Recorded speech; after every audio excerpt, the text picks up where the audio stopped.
Jadi masuk Prabowo, saya ambil dia untuk adik asuh masuknya, dia sebagai junior, saya sebagai seniornya, saya punya hak 4 orang untuk saya didik di bawah pengasuhan saya. Siapa saja waktu itu, Bang? Ada termasuk salah satu Prabowo-nya lah gitu. Ya, Prabowo-nya satu.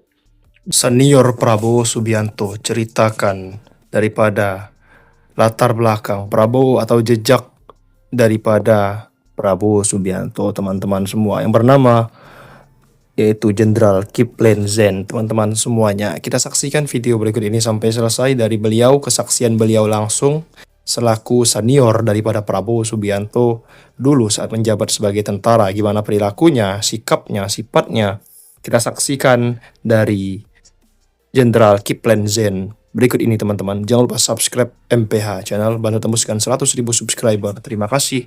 Kita lanjut ke dalam videonya, teman-teman semuanya. Jadi masuk Prabowo, saya ambil dia untuk adik asuh masuknya, dia sebagai junior, saya sebagai seniornya, saya punya hak 4 orang untuk saya didik di bawah pengasuhan saya. Siapa saja waktu itu, Bang? Ada termasuk salah satu Prabowo-nya lah gitu. Ya, Prabowo-nya satu. Dan saya ketika Pak Mitro ada di datang ke Magelang, Pak Mitro ngomong sama saya, "If titip ya Prabowo." "Iya, siapa?" Dalam krisis 98, Abang juga sangat dekatnya dengan pusaran peristiwa dan lain sebagainya. Menurut Abang, apa yang sampai saat ini, sampai hari ini bahkan masih sering disalahpahami publik tentang Prabowo, tentang Pak Harto, tentang Pak Habibie, tentang Pak Wiranto lah kita tambahkan. Oh ya, ini kan tadi kita kelompok perwira yang ini kan bagaimana pas Pak Harto nanti sudah peace out lah katanya, sudah selesai. Ini kan Habibie itu menjadi presiden karena orangnya smart, ilmu pengetahuan teknologi bisa maju. Kita dukung Habibie. Masa itu, tapi para jenderal yang lain kan nggak ingin Habibie supaya naik. Mereka ingin juga jadi presiden. Apa Benny Murdani, ya, apakah Luhut Panjaitan, itu, Wiranto juga begitu. Jadi kita Wiranto berada pada faksi mana kalau kita boleh? Pak, ini faksinya ikut dia. Saya lihat ikut faksi itu dengan Benny Murdani, termasuk Luhut Panjaitan dengan Benny Murdani gitu. Jadi saya melihat faksi-faksi di tubuh ABRI juga waktu itu terjadi faksi juga untuk pengganti Pak Harto. Kalau kita yang perwira muda Prabowo CS, Sapri atau siapa Pino Kamal, apa saya inginkan Habibie yang naik. Nanti kan Indonesia kan jadi negara maju kalau dibawa orang-orang teknokrat bangsa Habibie, tapi mereka nggak mau toh. Habibie juga tetap juga sebentar keadaan kacau, cuma 1 bulan wakil presiden naik jadi presiden, kan terkejut dia. Maunya kita nggak, Pak Harto mau mundur tahun 2000 rencananya, Habibie naik, udah ada gripnya pegang di perwira muda bangsa CS dengan Prabowo, dukung.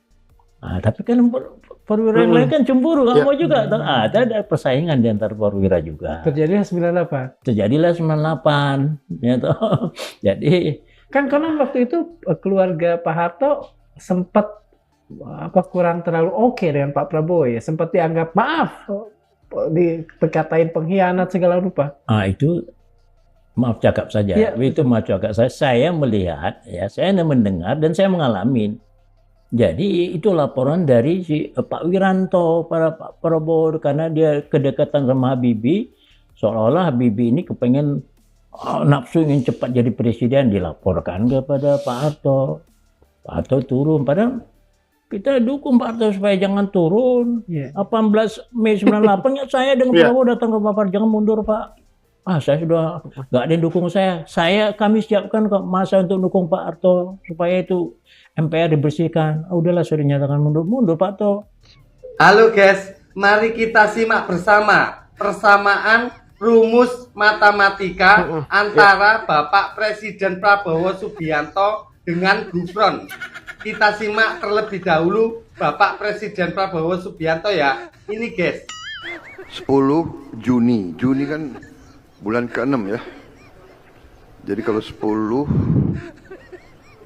tambah 6 itu kan 17.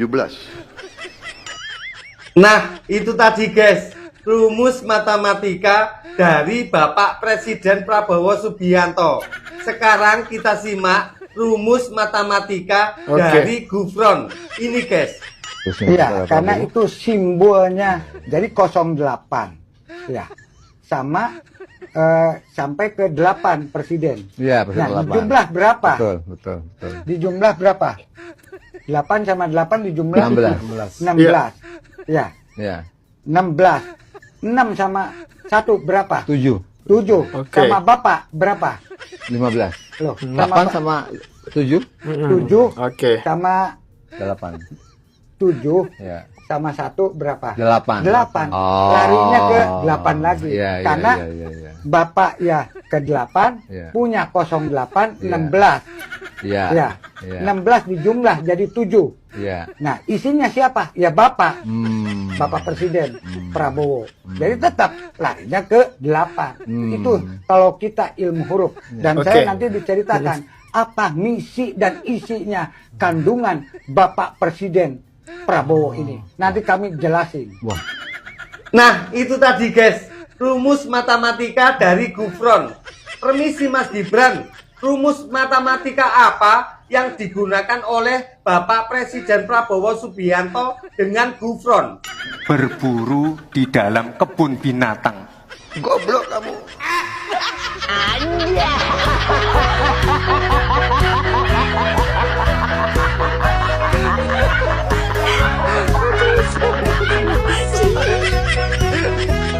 Bayangkan saja kalau orang-orang seperti itu nanti muncul sebagai pemimpin, mau jadi apa negeri ini?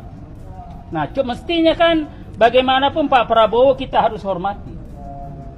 Ya sebagai presiden, kita boleh tidak setuju, tetapi dengan menggunakan dengan panggilan yang tidak wajar, tidak pantas. Tentu mestinya saya punya keyakinan bahwa sebagian besar bangsa Indonesia ini tidak respon terhadap apa yang dilakukan oleh saudara siapa namanya, saudara Tio itu, dan saya kira itu tidak bisa jadi contoh. Pertanyaan saya, terus Anda siapa? Hah? Cuman seorang mantan napi korupsi kok bangga? Hah? Malulah weh, sadar porsi. Lebih ke ngaca gitu, ngaca. Kelakuanmu itu udah cacat di mata seluruh rakyat republik ini. Bahkan pemerintah punya data, kau tuh koruptor, paham nggak? Dan nggak usah sok-sokan menilai orang lain. Kalau kau sendiri saja belum menjilat, belum dapat jabatan, belum dapat makan. Lucu juga negeri ini. Seorang presiden bisa berkali-kali salah hitung bahkan melakukan mocking ke pengkritiknya. Situasi saat ini, rakyat mengeluh biaya hidup semakin berat. 12 Juni 2026, mahasiswa turun ke jalan membawa tuntutan. Masyarakat mempertanyakan kebijakan pemerintah. Tetapi yang mereka dapatkan bukan jawaban, bukan data, bukan ruang dialog. Yang terlihat justru gestur mengejek, gerakan nye-nye-nye-nye, bibir manyun dengan lidah menjulur ala Presiden Prabowo yang sering dilakukan setelah pidato berapi-api. Biasanya, perilaku itu dapat ditemukan di taman kanak-kanak ketika anak-anak sedang bertengkar. Padahal yang melakukan itu bukan anak sekolah, bukan ketua geng kampung, melainkan seorang presiden, pemimpin negeri ini. Dalam filsafat, kekuasaan yang takut terhadap kritik akan selalu berusaha merendahkan pengkritiknya. Karena kritik yang tidak bisa dipatahkan dengan logika seringkali dibahas dengan ejekan. Itu sebabnya para filsuf mengajarkan bahwa kematangan seorang pemimpin terlihat dari kemampuannya menerima perbedaan pendapat, bukan dari kemampuannya mempermalukan lawan. Kalau dalam psikologi, mengejek orang yang mengkritik kita sering dianggap sebagai bentuk mekanisme pertahanan diri. Bahasa sederhananya, ketika tidak mampu menjawab isi kritik, maka orang yang mengkritiklah yang dijadikan sasaran. Argumennya diabaikan, orangnya ditertawakan. Kalau dari sisi hukum, presiden bukan hanya pejabat negara. Ia adalah simbol negara itu sendiri. Setiap ucapan, tindakan, dan gesturnya mencerminkan kualitas demokrasi bangsa. Jika kritik rakyat dibalas dengan penghinaan, lalu apa bedanya pendidikan demokrasi dengan budaya olok-olok? Seorang presiden seharusnya melihat demokrasi sebagai alarm demokrasi, bukan sebagai bahan lelucon. Sebab teriakan mahasiswa hari ini bukan terdengar mengganggu telinga penguasa, tetapi sejarah berkali-kali membuktikan bahwa ketika suara rakyat terus ditertawakan, suatu hari suara itu akan berubah menjadi gelombang yang tidak lagi bisa diabaikan. Pemimpin besar tidak pantas mengejek rakyatnya. Kami tunggu presiden berubah. Minimal bisa menghitung 10 tambah 2 adalah 12, bukan 13. Entah apa yang akan terjadi ke depannya teman-teman semuanya, Yang jelas kita doakan yang terbaik untuk negara kita tercinta Indonesia ini. Walaupun kita melihat bahwasannya tidak ada kemajuan sama sekali di saat Prabowo menjabat sebagai presiden, teman-teman. BM naik, dolar naik, bahan-bahan pokok naik, dan tentunya negara ini sangat krisis ekonomi sampai saat ini, teman-teman, di era Prabowo Subianto. Bagaimana tanggapan kalian? Silahkan komentar. Terima kasih.